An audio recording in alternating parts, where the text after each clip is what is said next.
এটি চিংড়ি, কিন্তু ভয়ঙ্কর। শব্দ করে হাতির থেকেও জোরে। প্রাণীটির নাম পিস্তল শ্রিম্প।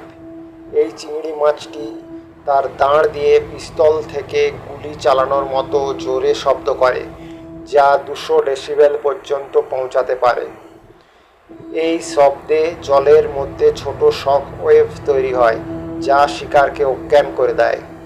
এদের 2টা দাঁড় থাকে, কিন্তু শুধু একটা দাঁড় বড় ও শক্তিশালী। এর শব্দ এত শক্তিশালী যে জলের মধ্যে ছোট আলোর ঝলকানি তৈরি হতে পারে। এটাকে বলে নো লুমিনেসেন্স।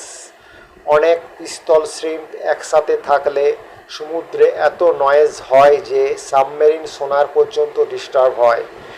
দাঁড়ের শক ওয়েভ দিয়ে এরা ছোট মাছ বা প্রাণী অজ্ঞান অথবা মেরে ফেলতে পারে।